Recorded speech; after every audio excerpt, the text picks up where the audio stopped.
मुझे नौकरी करते हुए आज 18 साल हो गए हैं और अपने कस्बे को छोड़े हुए भी 18 साल हो गए हैं। जब भी मैं छुट्टी लेकर अपने कस्बे में आता तो अपने दो दोस्तों से जरूर मिलता था, एक मुकेश और दूसरा विकास। मुकेश गरीब घर से था और विकास अमीर घर से था। मुकेश ने अपनी जिंदगी ऑटो चलाने से शुरू की थी, वही विकास ने एक बहुत बड़ा शोरूम खोला था।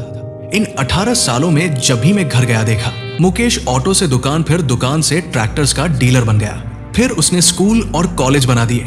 आज मेरे पूरे डिस्ट्रिक्ट के अमीरों में उसकी गिनती होती है। वही विकास शोरूम में ही अटका रहा, कर्ज पे कर्ज लेता रहा और आज ऑटो चलाता है। बड़े ध्यान से मैंने जब इसका विश्लेषण किया तो जो पाया वो आपको बताता हूं।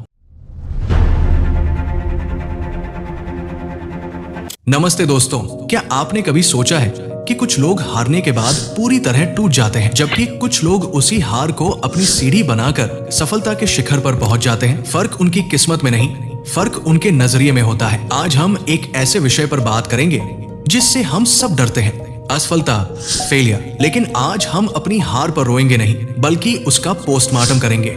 आज हम सीखेंगे कि कैसे आत्ममंथन करके आप अपनी हार को भी एक विन विन सिचुएशन, जीत वाली स्थिति में बदल सकते हैं। सबसे पहला कदम है रुकना और खुद को स्थिति से अलग करना। जब हम फेल होते हैं तो हम बहुत भावुक हो जाते हैं। हम या तो खुद को कोसते हैं या दुनिया को।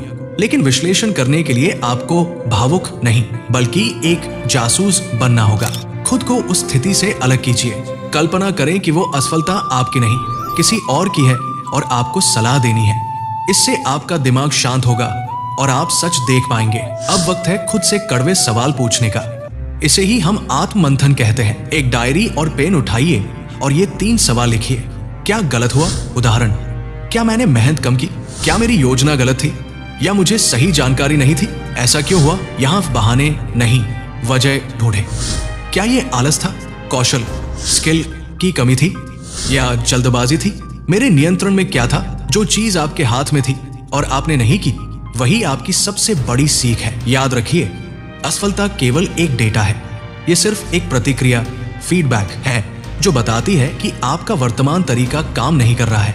आपको बस तरीका बदलना है, अपना लक्ष्य नहीं। अब आते हैं वीडियो के सबसे महत्वपूर्ण हिस्से पर। हार को जीत मतलब विन विन सिचुएशन में कैसे बदलें। अगर आप हार गए हैं तो भी आप जीत सकते हैं अगर आप ये 3 चीजें अपनाएं। 1, अनुभव की पूंजी, the asset of experience. Thomas Edison ने कहा था, मैं असफल नहीं हुआ, मैंने बस 10,000 ऐसे तरीके खोजे हैं जो काम नहीं करते। अब आपको पता है कि कौन सा रास्ता गलत है।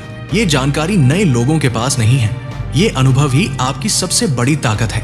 2, दिशा परिवर्तन। कभी कभी असफलता हमें बताती है कि हम गलत दरवाजा खटखटा रहे हैं। शायद आपकी प्रतिभा किसी और क्षेत्र के लिए बनी है।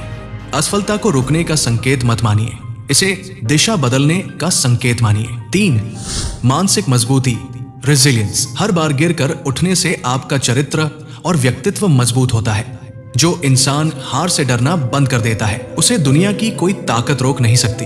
अगर आपने अपनी हार से सीख ले ली तो वो हार नहीं, बल्कि भविष्य के लिए एक निवेश बन जाती है। दोस्तों, जीवन में कभी पूर्ण विराम, फुल स्टॉप नहीं होते, सिर्फ अल्प विराम होते हैं। आज अगर आप असफल हुए हैं तो घर जाइए, शांत बैठिए और खुद का विश्लेषण कीजिए।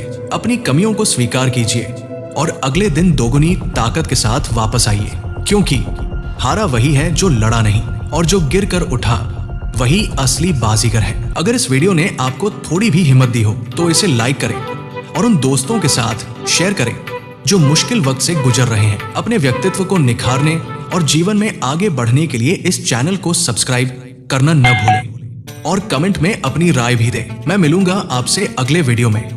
तब तक सीखते रहिए, आगे बढ़ते रहिए। जय हिंद।